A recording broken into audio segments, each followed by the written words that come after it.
привет! В эфире 371 выпуск программы «Пропеллер». Сегодня у нас непростой выпуск тематический, посвящен он братьям нашим меньшим. Да, это собаки, кошки и другие волосатые существа. Божьи твари.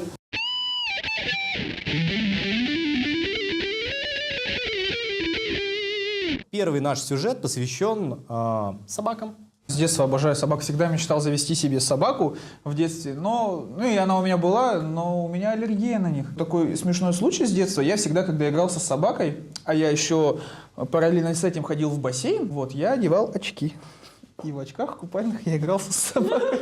И когда соседи заходили, они не понимали, что со мной происходит. Собака или нет, не было такого, что когда она вас лизнула, запах кофе такой идет. Или какао. У тебя, может быть, у собаки была офисная работа, и она потихо там приходила. Ну, здравствуй, брат. Собака, которая у меня сейчас дома живет, я ее взяла лет 7 назад. Это обычно я ее подобрала на остановке. Такая маленькая, комнатная, обычная собачка, дворняжка. Она себя показывает с таких хороших сторон. Ни одна бы собака так не показала. Я периодически забываю выключать чайник. Как начинает чайник кипеть, с него это все начинает брызгать, выливаться, она садится, смотрит и скулит, и воет до последнего, пока я не подойду.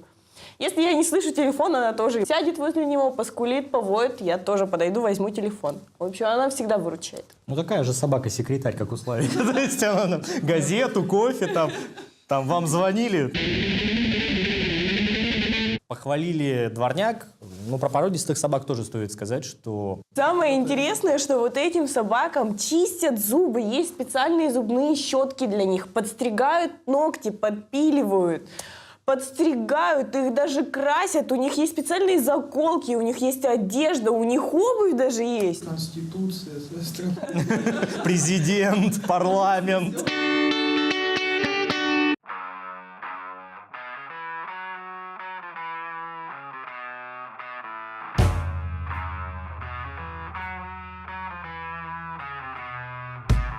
Недавно в нашей семье произошло пополнение. 4 милых щенка шицу, которые вдохновили меня сегодня поговорить о собаках.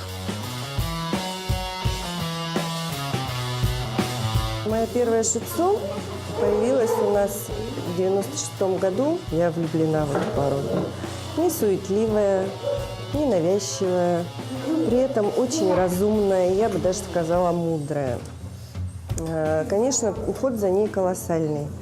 И людям ленивым, наверное, не стоит ее заводить, потому что расчесывать эту собачку нужно каждый день. Сбрызгиваю спрей, не расчесываю. А моете как часто? Мою через каждые 2 недели. Эти штучки. Это попелетки. Для чего? Для того, чтобы волосы держались, не путались.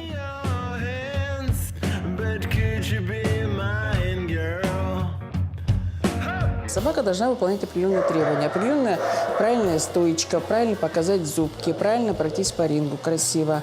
При этом не облаять эксперта, не кинуться на себе подобных собачек других. И должна вести себя цивилизованно и правильно. А на выставке мне удалось пообщаться с зарубежными экспертами.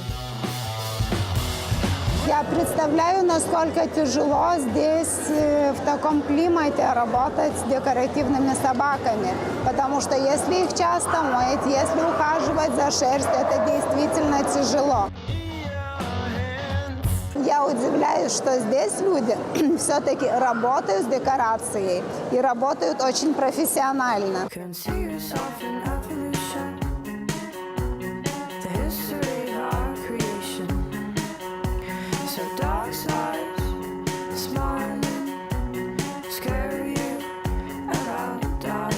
Именно ваш город и ваша земля, Якутия, моя давнейшая детская мечта. Я просто благодарен судьбе, и все мои ожидания не только оправдываются, а еще оказалось, что народ, что страна лучше даже самых смелых ожиданий. Оказалось, общее поголовье очень высокого уровня, гораздо выше, чем среднего провинциального для России.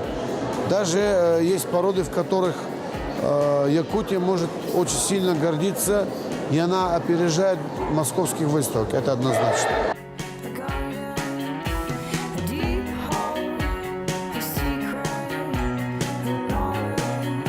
надо сказать, что у вас есть нешлифованный диамант якутский, который якутская лайка. Я влюбился в этой породе давно уже, я ее сужу уже несколько лет, уже встречаю ее в разных странах.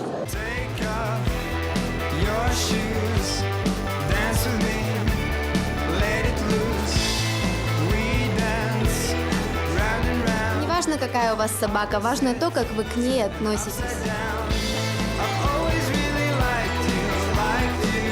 Когда собака доставляет радость и приятные минуты в общении, когда приходишь после работы, тебя встречают, тебе все прощают, тебя любят такую, какая ты есть. Член семьи точно и самые преданные друзья. Мы так очень много говорим про собак, потому что мы все собачники, но на самом деле не стоит забывать, что кошки — это тоже замечательные животные, тоже друзья человека, и вот можно поговорить немного и про них, можно уделить им немного эфирного времени. Моя бабушка утверждает, что у кошки есть какая-то особая целебная сила. Если ты там на лыжах катался, а потом перевернулся, и у тебя нога в другую сторону гнется, конечно, тогда на кошку уповать не стоит. Но в принципе, что кошки, ну и, кстати, и собаки тоже вот склонны к такому целительству бытовому. На севере в основном на улице много бродячих собак. А когда я жил на юге, в Ростовской области, там такое понятие бродячие кошки. То есть собак вообще нет бродячих.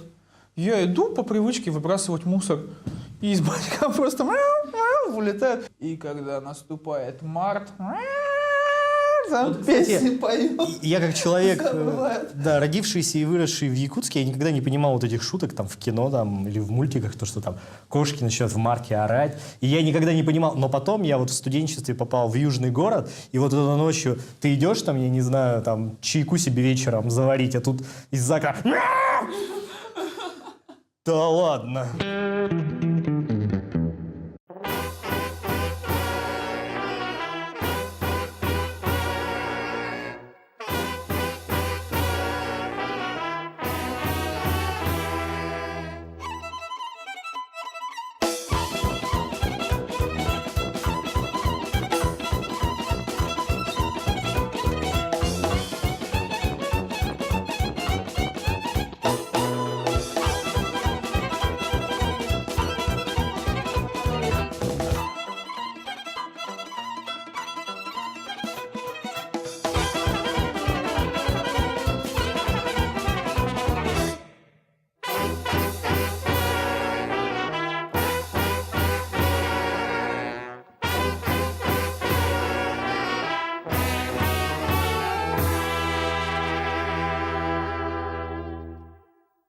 Поговорим о нашем следующем сюжете. У нас сегодня так насыщенно в плане животных.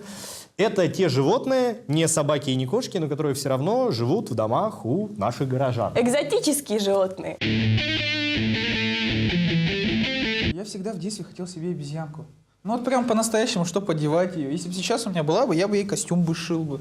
Ходил бы с ней. Но потом, когда я зашел в интернет, я прям серьезно к этому подошел, посмотрел, как за ней надо ухаживать и что она может натворить, я понял, что обезьянку я не хочу. Посмотрел статьи Уголовного кодекса, которые эта обезьянка может нарушить. Нет, не надо. Один молодой человек завел себе ящерицу. Она его цапнула. Ну, тот на нее типа обиделся, ходит у нее из комнаты в комнату, а ящерица такая ходит за ним тоже из комнаты в комнату, смотрит на нее так преданно. Он так умиляется, думает, ну, типа, осознала свою ошибку. Потом прочитала, что эти ящерицы немного ядовитые, они свою жертву кусают, а потом ходят за ней и ждут, пока она сдохнет. И она вот ходила за ним из комнаты в комнату и не дождалась. Вот это жаль, вот это жаль. Пусть, друзья, ваши мечты сбываются. Всем привет! Меня зовут Анна. Это мой домашний питомец, это хорек. Ее зовут Рада. Ну, если брать полное имя, то Ангелико Суэрте Радость, потому что я ее брала из питомника в Питере.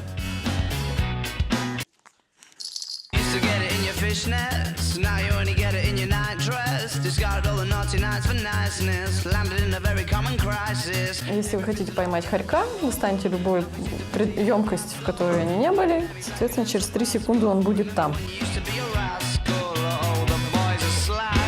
Это животные сложные, то есть если вы хотите экономить на кормлении, то сразу хочется сказать нет. Питание, в принципе, практически как у любого хищника можно сделать либо сухой корм, можно кормить их кошачьими кормами премиум класса. Потом есть следующая схема кормления, это фарши каши. Третья система питания – это кормление живым кормом. Если их кормить неправильно какими-то экономными кормами, они начинают очень сильно пахнуть от шкурки и достаточно быстро могут полинять вплоть до лысины. Сейчас у нас сезонная линька, то есть, соответственно, похолодало на улице, начинают менять шубку на зимнюю.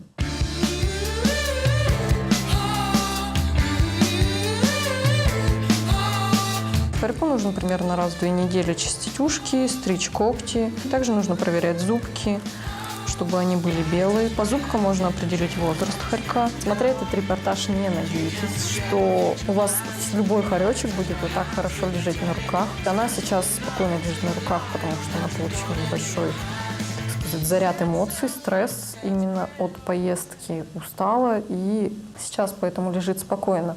Если вы будете держать животное дома, то оно не просидит у вас на руках и 5 минут.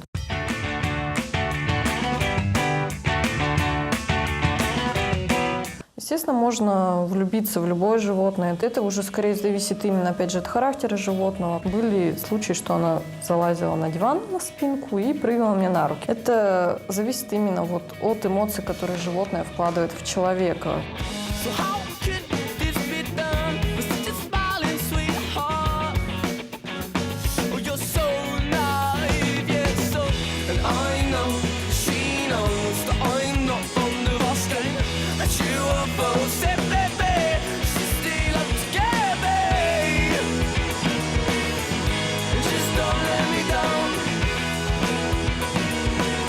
Ну что ж, как говорил Антуан де Сент-Экзюпери, Мы ответим за тех, кого приручили. И как ни крути, с животными все-таки жить легче и веселее. Неважно, кто это, кошка, собака, может быть, ежик, слоник или хрюшка. Все-таки они нам помогают. Заводите животных и ухаживайте за ними. и любите их. С вами была программа «Пропеллер». Заходите в наше сообщество ВКонтакте Прop ТВ. Всего вам доброго и до новых встреч. Всем пока. Пока.